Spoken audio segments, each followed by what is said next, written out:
आप सभी का आईटीआई में स्वागत है स्किल्स में, क्योंकि स्किल्स के तहत जैसे कि आप सभी लोग परिचित होंगे कि हमारे आईटीआई कर्णप्रयाग में जैसे कि आईएससी हो गया, आपका आईसीसी हो गया, एसएससी हो गया, जीआरसी हो गया, इसके तहत कई प्रकार की एक्टिविटी करवाई जाती है और करवाई जा रही है हर महीने।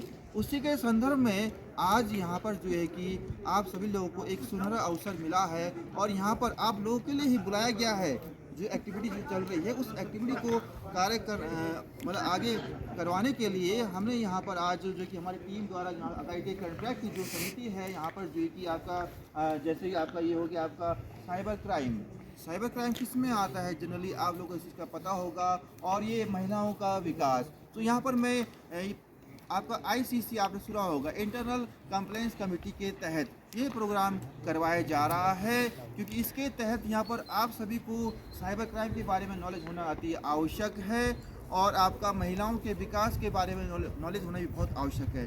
सो इसी के संदर्भ में मैं यहाँ पर जो है कि जो हमारी टीम आई है गोपीसर से, आपका जिला विधिक सेवा केंद्र जो आपका गोपीसर है, इसमें as a paralegal volunteers के तौर पर यहाँ पर मैं गोपीसर जिला विधिक कार्यालय से आए हुए यहाँ पर हमारे जो सम्मानित हैं श्रीमती गुड्डी बटवाल जी का हार्दिक स्वागत एवं अभिनंदन करता हूँ, और साथ में श्रीमती देवंती रावत जी का भी हार्दिक स्वागत करता हूँ। और हमारे जो कर्णप्रयाग आईटीआई के यहाँ पर जो हमारे प्रभारी कार्यदेशक हैं श्री राजाराम सर का, जिनकी अध्यक्षता में इस कार्यक्रम का आयोजन किया जा रहा है, और यहाँ पर उपस्थिति आईसीसी के हमारे जो पीठासीन अधिकारी है श्रीमती रेखा मैम, और साथ में हमारे जो सदस्य हैं यहाँ पर श्री बैंजवाल जी और श्री राजेश सिंह नेगी जी, और हमारे जो कि प्लेसमेंट सेल के जो यूनिट हेड है श्री खाली जी का मैं यहाँ पर स्वागत करता हूँ, और साथ में यहाँ पर हमारे जो प्लेसमेंट सेल के उनके जो सदस्य साथी हैं आपके, और जो जीआरसी के जो मेंबर भी हैं और जीआरसी के यूनिट हेड भी हैं हमारे श्री आपके खाली जी के साथ ही अनुज जी का मैं स्वागत करता हूँ।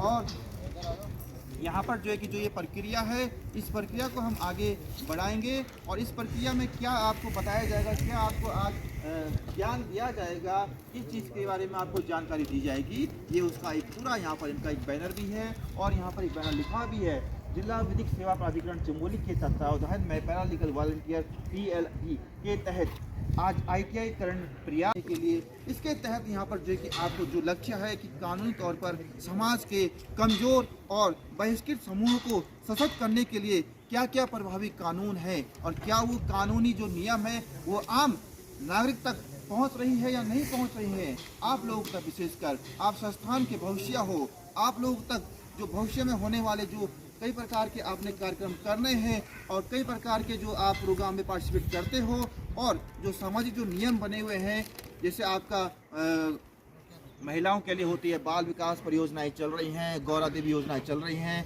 उसका आप लोगों ने लाभ उठाया है, और उसमें जो है कि आज जो यहाँ पर बताया जा आपको महिलाएं आती हैं, जो बालिकाएं आते हैं और जो बीपीएल में आते हैं, उनको क्या क्या भूत श्रमिक में आते हैं, हो सकता है आप लोगों में से कईयों की जो फैमिली है भूत श्रमिक में हो, और या बीपीएल कैटेगरी में हो, या कुछ ऐसे वर्ग में आते हो जिनको काफ़ी चीज़ों का लाभ मिलता है, लेकिन उनका वो जानकारी नहीं मिलेगी। जैसे आजकल हर जगह सिंगल यूज प्लास्टिक के नुकसान के बारे में भी आपको बताया जाएगा कि वर्तमान समय में प्लास्टिक का प्रयोग जिस तरीके से बढ़ता जा रहा है दिन प्रतिदिन, लेकिन धीरे धीरे अब उस पर कानून बन रहे हैं, लेकिन वो कानून क्या है, उन कानून का प्रयोग आपको कैसे करना है, किस तरीके से करना है, उसके रिगार्डिंग यहाँ गुड्डी मैम का स्वागत करता हूँ आपका आईटीआई कर्णप्रयाग में।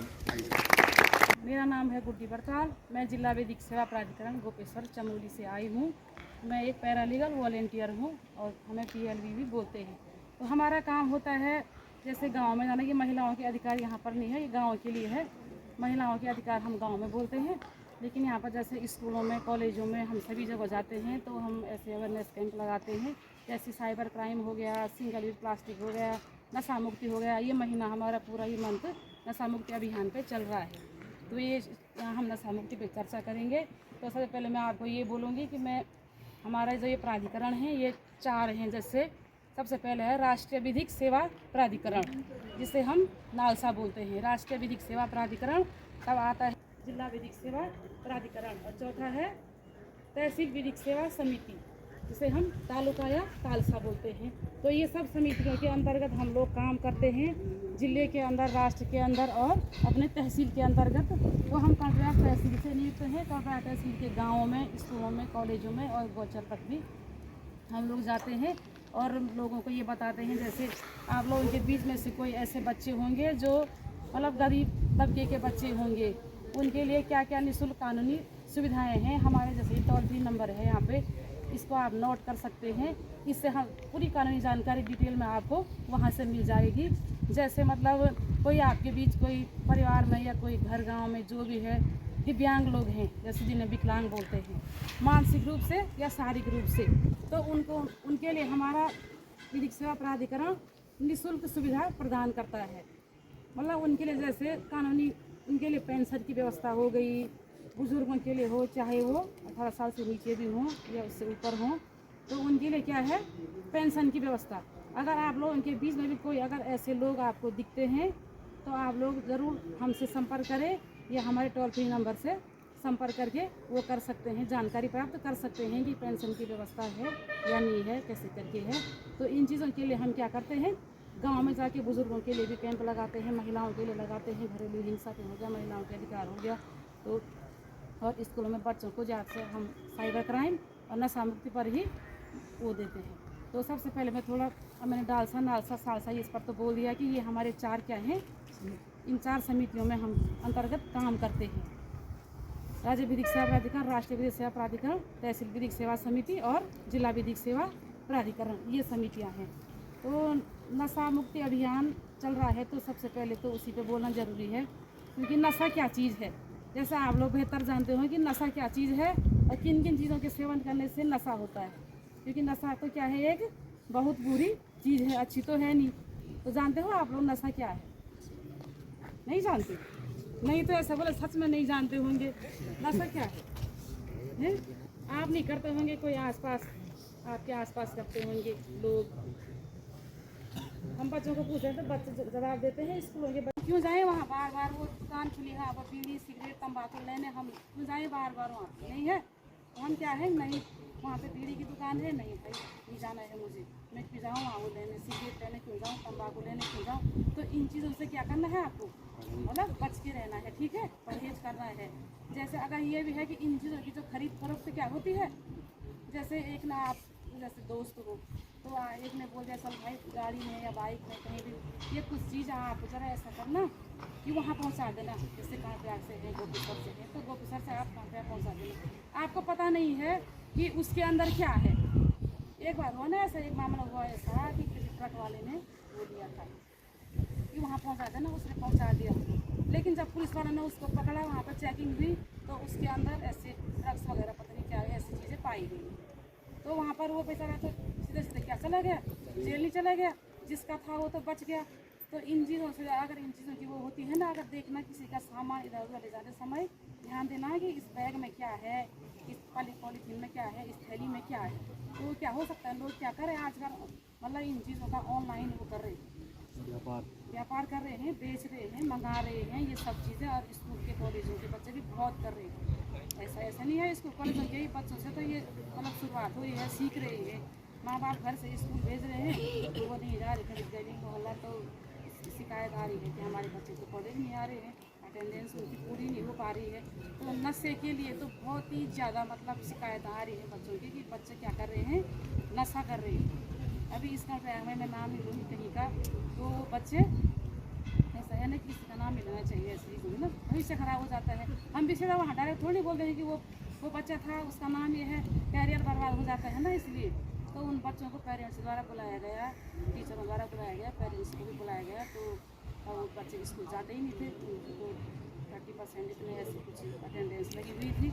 तो पेपर कैसे दे पाएगा, एग्जाम में कैसे दे पाएगा अभी हाई स्कूल के बोर्ड टाइम। तो आप लोग इसको भी जानते ही होंगे, बेहतर हमसे ज़्यादा ही जानते होंगे, बल्कि ये क्या अपराध है, कैसे करके होता है अपराध है, थोड़ा बहुत याद बस ऑनलाइन ठगी, जैसे फ़ोन ही है, ऑनलाइन कंप्यूटर हो गया, नहीं हो गया तो इंटरनेट के माध्यम से होने वाला जो ये साइबर अपराध है ना, कि बहुत बड़ा अंदर ही अंदर जाल है, जो हम लोग मतलब देख नहीं पाते हैं कि हमारी प्राइवेसी लगी हुई है, कौन देख रहा हमको सोशल मीडिया पे, हमने लॉक लगा रखा हमने, लेकिन नहीं, वहाँ अंदर हमारी जज मैडम ने कहा था, जब हमारा सिविल लगा था, कि आप लोग ये मत सोचो कि हमने सब चीज़ों को लॉक किया हुआ है, हमने प्राइवेसी लगा रहे, हमने अपने ID किसी को नहीं बताई है, नहीं।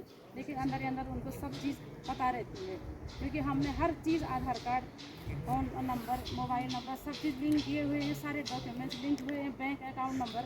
तो इसलिए ये सब चीज़ें ऑनलाइन अंदर ही अंदर क्या हो जाता है, हमारा बहुत बड़ा फ्रॉड हो जाता है। हम उसके फ्रॉड के शिकार हो जाते हैं, नहीं हो जाते हैं उनके उस बारे। जैसे माना लगाओ लड़कियां हैं या लड़के हैं, एक फ्रॉड ये भी है कि मतलब आजकल सोशल मीडिया बहुत ही ज़्यादा वायरल हो रहा है, इंस्टाग्राम वगैरह वीडियो बना रहे, फ़ोटो खींच रहे, जो भी है हम एक दूसरे को शेयर करते हैं, नहीं करते हैं। लोग क्या करते हैं, उसका गलत इस्तेमाल करते हैं, लड़के करते हैं, लड़कियां करते हैं, ठग सभी बराबर हैं। तो इसलिए आप लोगों को ना फ़ोटो शेयर करनी है किसी को, ना अपने कोई लिंक हो गया, ऑनलाइन लिंक हो गया, OTP हो गई, ये चीज़ें क्या नहीं करनी है, शेयर नहीं करनी है। आजकल जैसे मतलब वीडियो कॉल भी मिस वीडियो कॉल आ रही, एक वीडियो कॉल जैसे आ रही है, आई हमारे फ़ोन में भी आती है, तो उस पर भी अगर हमने रिसीव कर लिया तो वो हमारा जो रिकॉर्ड है, मतलब पूरा हमारे चाहे फेस है या हमारी आवाज़ है, ये सब चीज़ें क्या करते हैं, रिकॉर्ड करते हैं। तो ऑनलाइन ठगी कैसे, तब पैसे निकालने का वो है उनका जरिया। कितनों के ऐसी शिकायतें आई हैं हमारे पास कि हमारे लाखों रुपए ये साइबर क्राइम के जरिए निकल चुके हैं, लाखों रुपए। कहीं टीचर्स भी हैं, एक जगह एक टीचर्स ने कहा था ऐसा, एक जगह कोई आर्मी वाले थे, उन्होंने भी कहा था कि मैडम हमारे साथ ऐसे ठगी हुई है। मतलब उनके झांसे में आ गए, आसानी से आ गए। कि ऐसा थोड़ी नहीं है कि घर में बुजुर्ग लोग हैं वही ठगी के शिकार होते हैं, आप लोग होते हैं, हम लोग होते हैं, सभी होते हैं, हम झांसे में आते हैं। अब दिवाली ऑफर आ गया है, आपको होली ऑफर आया है, ये करें वो करें करके कोई मुफ्त में किसी को पैसे न देता है न लेता है। तो उनका क्या है, चुराने का एक जरिया है। अगर आपको साइबर क्राइम संबंधित कोई शिकायत करनी है तो हमारा जैसे टोल फ्री नंबर है अभी 1800 वाला इसमें, और दूसरा है 1930, पता है आपको 1930 नंबर क्या है, साइबर क्राइम हेल्पलाइन नंबर है। तो आप उससे सीधे सीधे संपर्क कर सकते हैं कि ये संबंधित विभाग का नंबर है या नहीं है। तो वहाँ आपको बता दें कि नहीं, विभाग तो कोई किसी को फ़ोन नहीं करता है कि आप बैंक अकाउंट खोलने आओ, आप आधार कार्ड वो दो, लेकिन वो क्या रहते हैं, सरासर एक ठग रहते हैं। तो साइबर पर मैं सूक्ष्म रूप से यही जानकारी देना चाहूँगी। थोड़ा मैं बोल दिया मैंने, ज़रा आगे हमारी मैडम भी बोलेंगे, लेकिन एक प्रतिज्ञा करेंगे उससे पहले। जो मेन पॉइंट आपके महिलाओं के विकास के लिए जो समस्याएं आती है नशा मुक्ति में, और इसके लिए बचने के लिए साइबर क्राइम हो गया, जो विभिन्न विषयों पर नालसा डालसा जो इनकी समितियां बनी हुई है, उसके तहत यहाँ पर बताया गया आपको एज ए वॉलंटियर के तौर पर। क्यों कि आप लोगों को भी एक वॉलंटियर बनना है। अब आप लोग भी दूसरों को जब अवेयरनेस करोगे, नशा करने से जो भी नुकसान होता है, सभी को पता है क्या नुकसान होता है, पैसों का, स्वास्थ्य का, और समाज में इज्जत हो जाती है ना, नाम करता है, कई प्रकार के नुकसान है नशा करने से। ये चीज़ वास्तव में आप लोग को इसका और इसमें इसी क्रम को आगे बढ़ाते हुए यहाँ पर मैं आप श्रीमती देवंती रावत जी को आमंत्रित करता हूँ कि वो इसके बारे में और अधिक जानकारी देंगे आपको। प्यारे छात्र छात्राओं, मेरा नाम है देवंती रावत। हम आए हैं विधिक सेवा प्राधिकरण गोपेश्वर चमोली और तहसील कर्णप्रयाग से नियुक्त है। तो हमें शॉर्टकट में क्या बोला जाता है, PLV, फुल फॉर्म उसकी होती है पैरालीगल वॉलंटियर। हम क्या करते हैं, स्कूलों में जाके, ग्राम सभाओं में जाके, चौकी थानों में जा करके क्या करते हैं, हम जागरूकता फैलाते हैं। जैसे अभी हमारा भारत सरकार का अभी ये अभियान चल रहा है कि नशा मुक्त। नशा क्या है और इसको कैसे मुक्त करना है। तो नशा करना एक सबसे बुरी आदत है, लत है। ये क्या करता है, देश, समाज, घर, गांव को क्या करता है, बहुत बड़ा नुकसान पहुंचाता है। कैसे, घर की मतलब गांव की सबसे छोटी इकाई होती है घर परिवार। हम दूर देश की बात यहाँ पे नहीं करेंगे क्योंकि ये बड़ा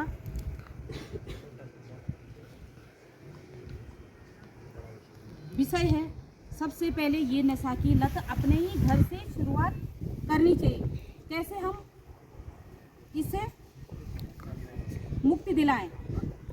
तो आजकल क्या कर रहे हैं बच्चे, बहुत सारे बच्चे नशा की लत में धुंध बने हैं।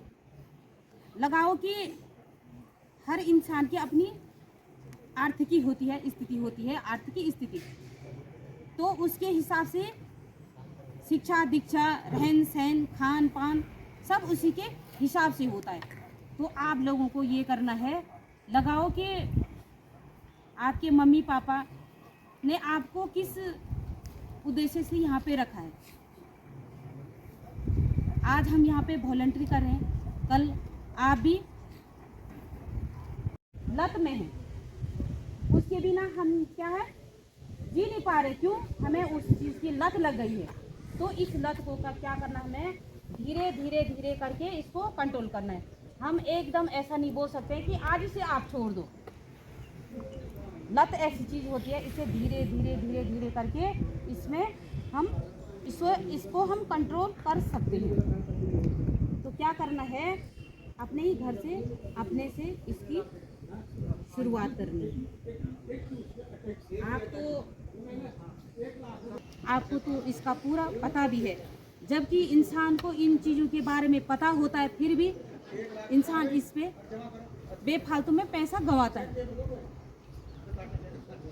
देखो, जिस परिवार में कोई मतलब जो गार्जियन बोलते हैं, जिसको अभिभावक मतलब नशा करता है और धीरे धीरे नशा की धुंध में वो अपने परिवार की स्थितियां होती है, जैसे बच्चों को पालना पोसना, स्कूल फीस सारे जितने भी होता है, तो उस यदि हम लगाओ कि कोई किसी ठेके में यदि हमारा मुखिया, उसकी आर्थिकी एक दिन की कमाई उसकी 500 रुपया या 1000 रुपया है और 700 रुपये की उसके घर में बोतल आती है, तो क्या वो अपने घर के अपने बच्चों के सपनों को साकार कर सकता है?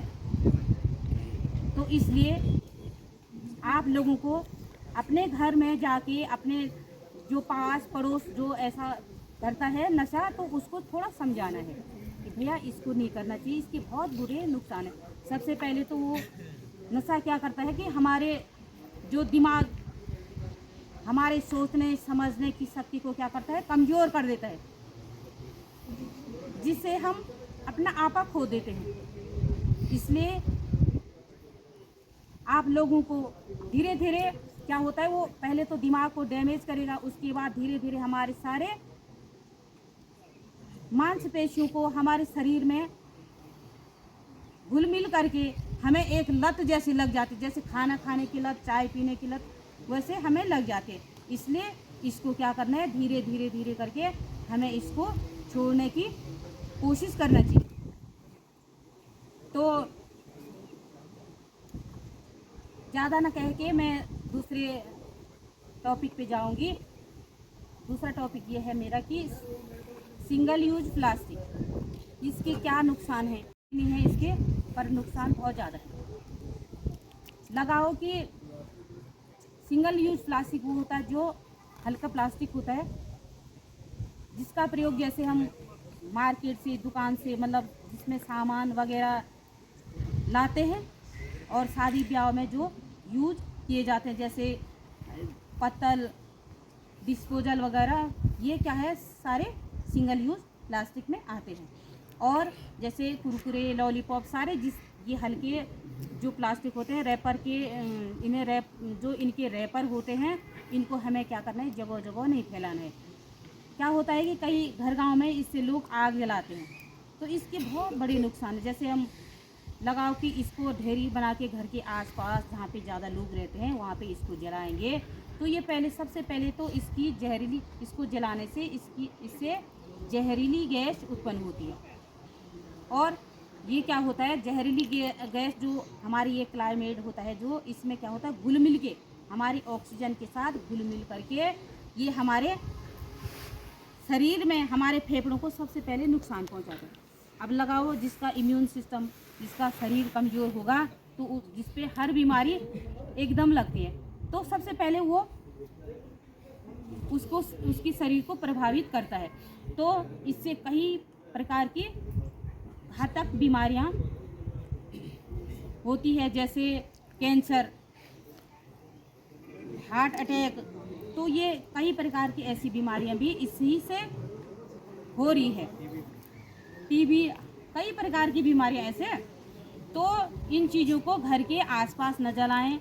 और जैसे ये मोटा प्लास्टिक होता है जो, तो इस चीज़ को ऐसा करना है, जैसे यहाँ पे तो नगर पालिका की व्यवस्था है, कूड़े वाली गाड़ियाँ आती है और ये डंपिंग जोन में छनने के लिए जाता है और रिसाइकलिंग के लिए फिर कंपनियों में जाता है, फिर हमारे लिए सामान के रूप में फिर यहाँ वापस आता है। तो इसकी तो उतनी ज़रूरत नहीं है, इससे तो मतलब इसकी व्यवस्था है ही, पर जो सिंगल यूज़ प्लास्टिक की इसके तो बहुत नुकसान है। इसलिए इसको क्या करना है, ना तो ये ज़मीन पे इसको फेंकेंगे तो ये क्या करता है, पानी के रिसाव को नीचे ज़मीन तक नहीं पहुँचने देता है, और न यहीं कहीं पे ऐसा जगह पर ज़मीन, उपजाऊ ज़मीन पर हम इसको फेंकेंगे तो ये न फसल को उगने देता है। तो इसलिए कम से कम ये जो हल्का प्लास्टिक है इसको क्या करना है, जैसे मार्केट से आप लोग कुछ सामान खरीदते हैं तो इस जैसे सामान को मतलब जारू में रख करके और फिर दुकानदारों के पास फिर वापस दे दो उसको, सबसे सरल तरीका है उसका। और या तो कहीं दूर जा कर के इसको कई गड्ढे में, वैसे तो भारत सरकार ने इस चीज़ का प्रावधान के लिए मतलब 2 प्रकार के तौर तरीके भी अपना रखे, एक सिंगल ये जैविक और अजैविक। तो ये व्यवस्था तो पूरे देश भर में हो गई है। तो इसलिए जैसे हमारे जैविक और अजैविक, जैविक में वो चीज़ आती है जो छिलके वाली चीज़ें होती है, तो वो हमारे लिए तो उतनी खास नहीं है, क्योंकि घर गांव में या बाज़ारों में गाय भैंस जो भी है वो खा, जो करना है ताकि ये हमें बीमारी तक न्यूनता न दे सके, ये है। तो ये रहा। तो तीसरा हमारा एक है पॉक्सो एक्ट। ये पॉक्सो एक्ट क्या है?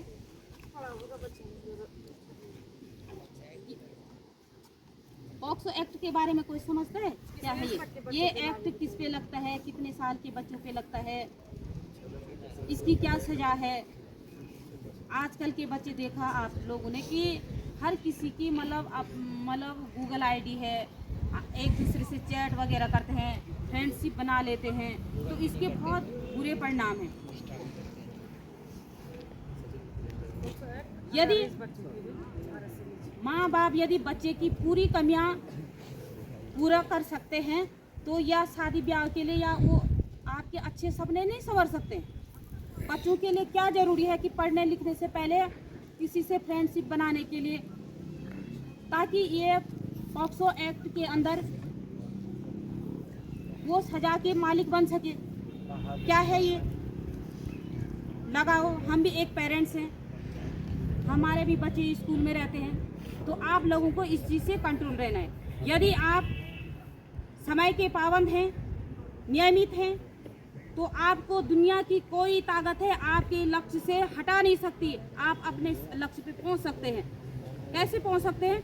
यदि आप जैसे यहाँ पे संबंधित जो आपका विषय है उसके बारे में यदि यहाँ पे पढ़ते हैं, घर में उसको रिपीट करते हैं, और आपका ये लक्ष्य है मुझे कुछ ना कुछ बनना है, तो आप लोगों को इस इंस्टाग्राम, इस फेसबुक में जो सोशल मीडिया पे आपकी चैट वगैरह दोस्ती, ये कई प्रकार के अंदर ये कई प्रकार के जो बोलने लायक चीज़ें नहीं है, तो आप लोगों को इस चीज़ से यदि कंट्रोल होंगे आप लोग, तो आपके 17 साल की यदि लड़की है और 18, 19, 20, 21 साल के से आगे वाला कोई पुरुष है या बच्चा है, तो उन लोगों पे लगता है। क्योंकि ये एक्ट ऐसा है, यदि कोई इसके चपेट में आ गया, वो कैसे आते हैं? क्योंकि आजकल के बच्चे क्या कर रहे हैं, फ़ोन का ज़्यादा प्रयोग कर रहे हैं, उसमें संबंधित विषय से ज़्यादा चर्चा नहीं है उनकी। फ्रेंडशिप। और एक न एक दिन ऐसा होता है कि पढ़ने की बजाय वो घर से बाहर भाग जाते हैं। यदि आप लोग या हम लोग यदि हम इस चीज़ को करते हैं, यदि हम कहीं पकड़े गए तो सबसे पहले तो हम जेल में कैद हो गए, दूसरे अपने जितने भी अधिकारों से वंचित हो गए। क्या आप कोई डॉक्टर, टीचर या अन्य विभागों का जितनी भी मतलब वो होती है उसमें आप लोग कर सकते हैं, मतलब वहाँ पे अपना आप उस चीज़ के लक्ष्य को पार कर सकते हैं? कुछ नहीं कर सकते, क्योंकि आपके ऊपर तो एक गंदा लत जैसा लगा है। क्या मम्मी पापा आप पे विश्वास करेंगे क्या? इसलिए अपनी मम्मी पापा के विश्वास पे रहो, अपनी शिक्षा के विश्वास पे रहो और अपने टीचर वर्ग के विश्वास पे रहो, उनकी पढ़ाई पे निखरो, अपने जो संबंधित पढ़ाई है आप लोगों की उस पे निखरो, तब जाके आप लोग अपने लक्ष्य को पार कर सकते हैं। तो कानून में सजा का प्रावधान है, हिसाब से और जुर्माना अलग से है, तो इसलिए इन सब चीजों हम इसलिए बोले हैं कि आज सरकार की ये वॉलंटरी बातचीत करो, कोई बात नहीं, सही बात है, लेकिन गलत संगत में नहीं पड़ना, इसलिए पुक्सैट के लिए कानून की तरह हैं। आज सरकार को ये वॉलंटरी की जरूरत क्यों पड़ी होगी? क्यों आज हम आप लोगों के बीच में आ रखे हैं?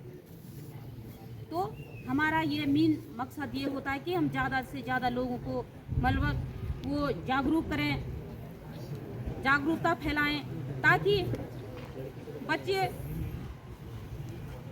इस क्षेत्र से वंचित रहें, इस चीज़ से वंचित रहें, ताकि वो अपना लक्ष्य को पार कर सकें। ज़्यादा न कहे कि मैं आप अपने शब्दों को यहीं पे विराम करती हूँ।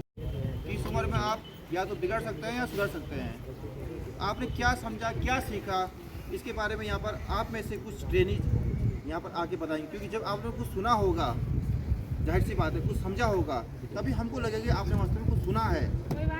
यहाँ पर कोई बच्चे हैं, नहीं बड़े बच्चे हैं हमारे भी, हम उन्हें कोई उठ के बता कोई उठ के बता, फायदा क्या है फिर इस प्रोग्राम का, जब आप लोग के अंदर कुछ बात आई नहीं, कुछ शिक्षा मिली नहीं आप लोगों को। आए हुए मुख्य अतिथि, आप सभी का इस ITI स्किल में स्वागत करता हूं। और मेरे प्यारे भाई और बहनों, जैसे कि यहाँ पे मैडम ने आपको बहुत अच्छी सभी बातें बता दी है कि नशा हमारे लिए क्या फ़ायदेमंद है, क्या नुकसानमंद। मैं तो ये कहूँ कि नशा हमको नहीं करना चाहिए, क्योंकि ये धीरे धीरे हमारी मेंटली और फिजिकली को धीरे धीरे डिस्ट्रॉय करता है। आपके आसपास जितने भी अगर आपके कोई भाई बंधु नशे करते हैं, उनको आप एक तरफ से सांत्वना दे सकते हैं कि आप नशा ना कीजिए। बाकी यहाँ पे एक एक्ट के बारे में बताया गया था, जिसमें ये बताया गया है कि अंडर जो 18 हैं उन पे अंडर 18, और अगर लड़की अंडर 18 होती है और जो पुरुष है वो 18 हो, तो अगर वो कुछ ऐसी इस एक्ट के दौरान आते हैं, अपराध होते हैं, उसको बोलने में क्या है, पढ़ाई शिक्षा ही तो है। घर से घर से भाग जाते हैं, मतलब चैटिंग टूटिंग पर बातें करते हैं और साहित्य के बारे में ऐसे घर से भाग जाते हैं, तो ये भी उनके लिए नुकसान है। और दूसरे यहाँ पे साइबर क्राइम के बारे में आप अच्छी तरह जानते होंगे। साइबर क्राइम होता क्या है, आज के डेट में बहुत तेज़ी से फैल रहा है। तो आपको किसी को अपनी मोबाइल नंबर, मेनली OTP वगैरह किसी को नहीं बताने। अगर कोई आपको ऐसे फ्रॉड कॉल आते हैं कि आप अपना OTP बताइए, यार आप कोई भी ऐसे आपसे अपनी पर्सनल इन्फॉर्मेशन मांगता है आपसे, तो आपको नहीं शेयर करनी चाहिए।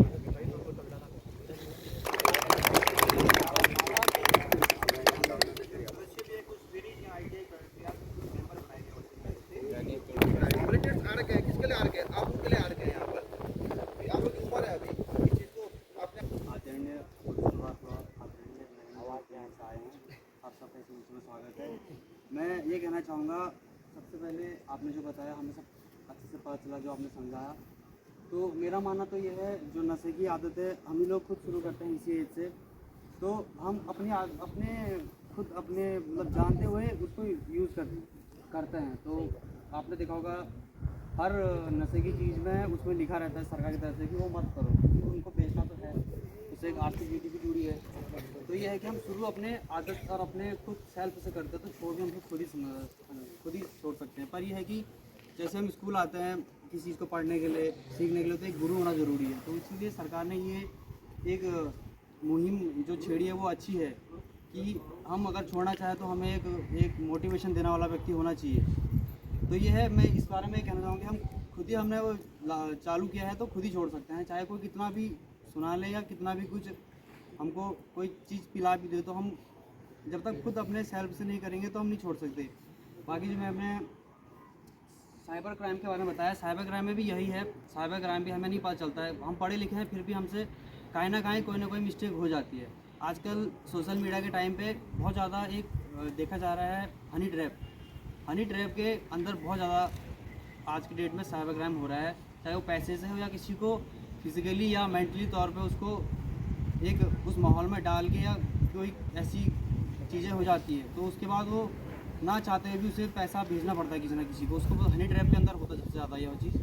तो साइबर क्राइम में हमें पता करना ज़रूरी है। बाकी मैम से मैं गुजारिश करूँगा, आपने जो एक्ट बताया पॉक्सो एक्ट, तो उसमें अगर आप कुछ और स्पष्ट तरीके से बता दें हम सभी को, कई इसमें ऐसे होंगे मुझे पता है जो जिन्हें उस बारे में उतना स्पष्ट नहीं पता होगा, तो अगर आप उससे बता दें तो हमारे लिए अच्छा रहेगा। धन्यवाद।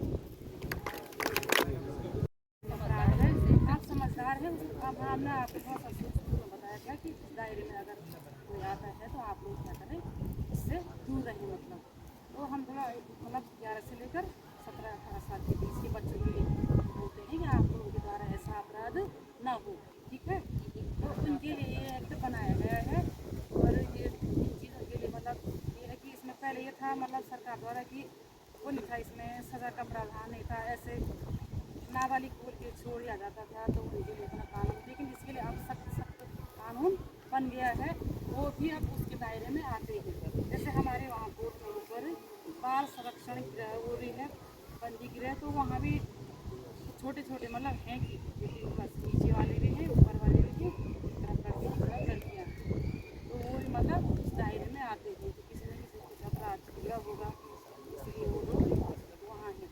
तो आपको मैं यही बताना चाहूँगी उसमें कि ऐसा अपराध ना हो, मतलब ऐसा आप ना करें, अगर होता है तो आप पहले लड़कियाँ के साथ अगर कुछ गलत होता है तो झिझके ना, आप बोलें अपने परिवार में, आप सर लोगों से, मैम लोगों से या घर में मम्मी से, पापा से, बहनों से, सबसे खुल के बता सकते हैं। लड़कों के साथ होता है तो लड़के भी बता सकते हैं, क्यों आप ऐसी चीज़ों में पड़े हैं कि गलत लत लग गई है, गलत संगत लग गई है, तो कहीं ना कहीं ये भी तो पहुँच के जरिए होता है। तो इसलिए ये एक्ट अलग है, लेकिन साइबर क्राइम, लेकिन दोनों का मिक्स दोनों क्या है, एक जैसा ही हो रहा है, इसका होता है। तो ऐसे इसलिए नशा एक ऐसी चीज़ है कि उससे मतलब हमारा फ़ायदा कुछ नहीं है, नुकसान ही नुकसान है, एक भी फ़ायदा नहीं है। अगर एक भी फ़ायदा हो तब हम एक बार को कहेंगे चलो नशा कर लें, लेकिन जब उसका 1% भी कोई भी फ़ायदा नहीं है तो उसको करते क्यों? नुकसान ही नुकसान है, उसमें कोई भी उसका फ़ायदा नहीं है, उससे लॉस ही होना है, आपका पैसा बर्बाद होना है, शरीर का नुकसान होना है, ठीक है। समाज में जैसे कि बताया कि इज्जत आपकी घटेगी, उससे बढ़नी नहीं है कि आप सिगरेट पी रहे हो कहीं बैठे हुए तो आपको लग रहा है कि उससे हमारी इमेज बढ़ रही है, बढ़नी नहीं है, इमेज आपकी ख़राब हो रही है, ठीक है। अरे बात मत कर पीछे भाई, सुन लो थोड़ी देर, क्या हो रहा है, कोई दिक्कत है? कि बच्चा अभी से कर रहा है और शुरुआत छोटी छोटी चीज़ों से होती है, पहले वो खाएगा सुपारी वगैरह खाएगा, फिर गुटखा, खैनी, तम्बाकू, बीड़ी, सिगरेट, फिर धीरे धीरे ऐसे वो बढ़ता जाता है और जब उसको कंटिन्यू करता जाएगा तो एक क्या हो जाएगी, उसकी लत बन जाएगी। उसके बिना उसको ऐसे लगेगा कि जैसे खाना हो गया ना कि खाया ही नहीं है, उस टाइप की उसकी लत बन जाती है। उसको लत बनने से पहले ही कोशिश करें कि अगर कोई खा भी रहा है गुटखा, खैनी, बीड़ी, सिगरेट कोई है तो उसको मतलब कोशिश करें कि उसको छोड़ दें, ठीक है। और जो अगर ऐसे फ्रेंड सर्कल में भी कोई है तो उसका साथ ही छोड़ दें। अगर तुम्हारे दोस्त में कोई ऐसा है और तुम्हें भी कहता है कि भाई तुम भी मेरे साथ खाओ या बीड़ी पियो या सिगरेट पियो या शराब पियो, तो ऐसे दोस्त को भी दरकिनार कर दें, उसके दोस्ती आपके लिए अच्छी नहीं है, ठीक है। अपने सेहत का ध्यान रखें, नशे से दूर रहें, ठीक है। जो भी छोटा छोटा कोई भी नशा है उसको मतलब इग्नोर करें बिल्कुल, ठीक है, क्योंकि इससे कोई भी